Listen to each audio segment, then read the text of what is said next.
iPads and other devices are called tablets because they belong on tables. They are tested 20 centimeters away from that big guy that I showed you before. 20 centimeters away. They are not approved to be held in the laps of little children, although millions of kids are having them now in schools because the people involved in educational technology and those involved in public health research are not talking to one another.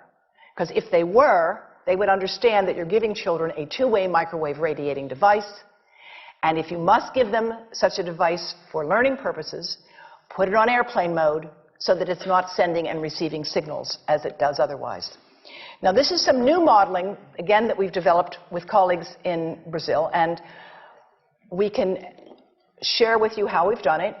We first start out with the MRI and create the model with 1 millimeter voxels, and this is quite a bit of work goes into creating this, and here is what it looks like after a period of 6 minutes.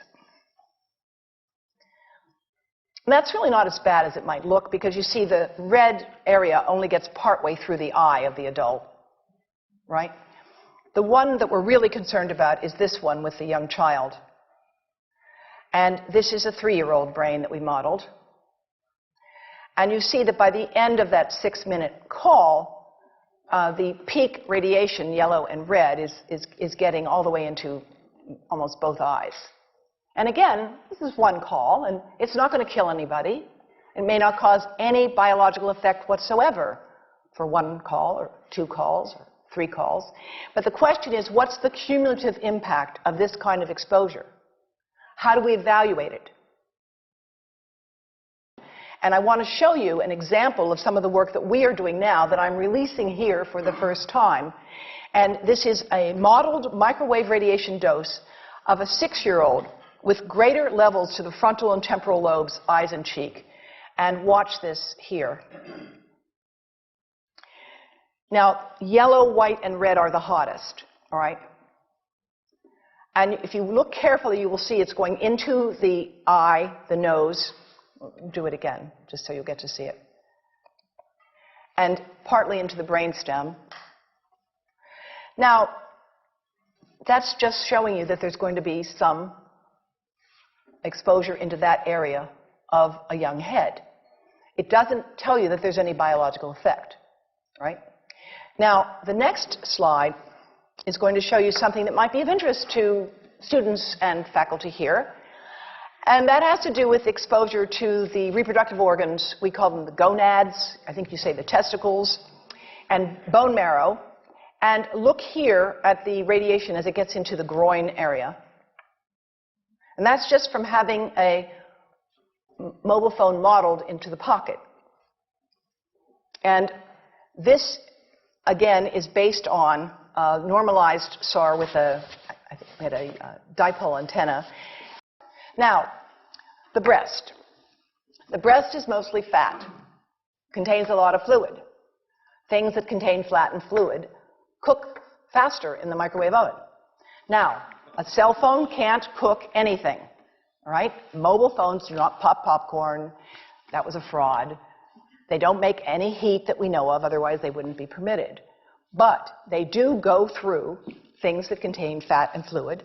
And we are now working at Environmental Health Trust with scientists at the University of California, San Francisco, scientists formerly the president of the American Cancer Society of California, because we are seeing women who keep cell phones in their bras. Has anyone seen a woman put a cell phone in her bra? Hands up, please. Please tell them you've heard now why they shouldn't do that. And here I want to show you our first case report from 2009, and we now have many more. This was a Chinese-American woman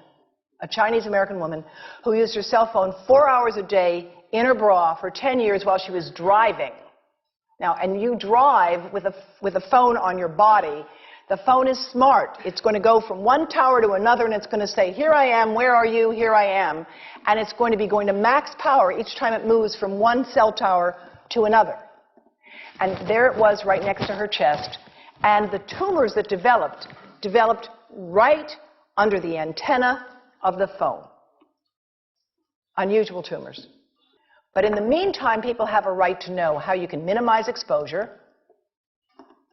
And again, I think this information is available on our website, will be available on yours.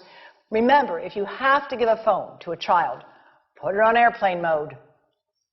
And think about this.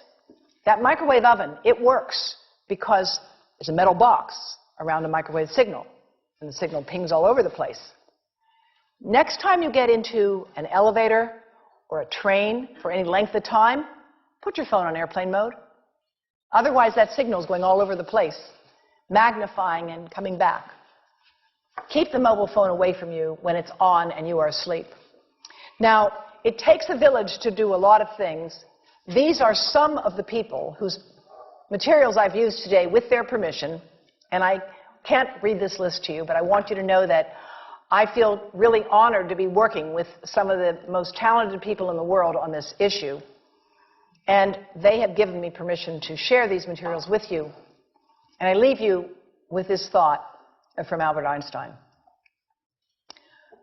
The world is not dangerous because of those who do harm, but because of those who look at it without doing anything. So, thank you.